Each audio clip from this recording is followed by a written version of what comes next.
Bonjour, je m'appelle Claire Rocher et je travaille à l'hôpital de Dijon.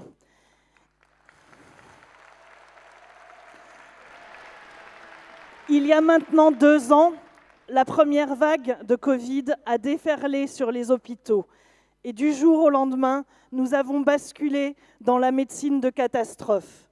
Les malades affluaient, leur état empirait, et personne ne pouvait dire si nous allions être submergés.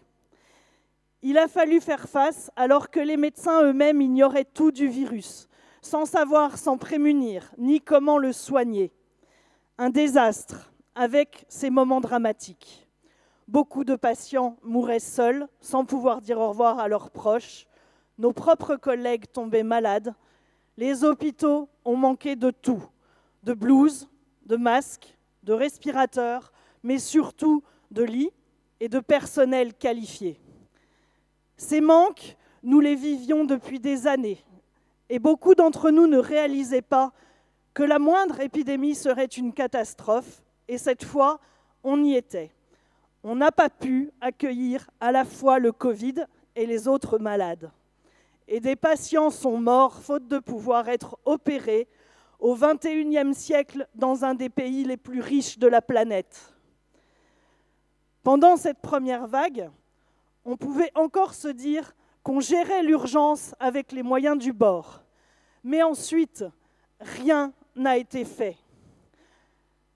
Avec les applaudissements de 20 heures, les promesses du Ségur, les discours sur l'importance de ce qu'on était en train d'accomplir, on ne pouvait pas imaginer après un tel marasme que tout allait continuer comme si de rien n'était. Eh bien, en plein Covid, 5700 lits d'hôpitaux ont été fermés en 2020. En pleine pandémie, les trusts pharmaceutiques Pfizer, Moderna ont fait des surprofits, sont devenus milliardaires, ont continué à se faire du fric sans le moindre scrupule. Pendant la guerre, les affaires continuent, et bien pendant la pandémie aussi. Et aujourd'hui, le gouvernement, les directions hospitalières continuent à nous enlever des moyens et des bras. Ils savent que cela prépare des catastrophes encore plus grandes. Et ils s'en fichent. Ils nous ont envoyés au front et sans armes. Et maintenant, ils nous racontent des bobards sur les économies à faire, sur la modernisation de la santé. Ils nous baratinent, mais ce sont des assassins cyniques. Et nous, on a été tellement naïfs.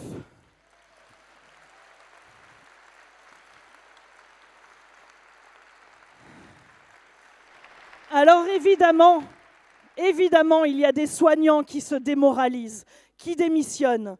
Il y a de quoi. On s'est fait tellement abuser, aveuglé par une confiance complaisante à l'égard des décideurs de la santé. Eh bien, nous sommes obligés maintenant d'en être conscients. Ils n'en ont rien à faire. Ils continueront, quitte à tous nous faire crever, à faire passer leurs profits avant tout le reste. Parce que leur monde marche comme ça, parce qu'ils ne savent et ne veulent rien faire d'autre, et parce que pour eux, les populations n'existent que de façon comptable, dans leur maladie, dans leur vieillesse et même dans leur mort. Eh bien, les dirigeants de ce monde capitaliste, leur gouvernement et tous ceux qui les soutiennent sont des assassins indignes, criminels. Et si on veut retrouver un peu de notre humanité, il faudra les empêcher de nuire. Et cette société, il faudra la changer.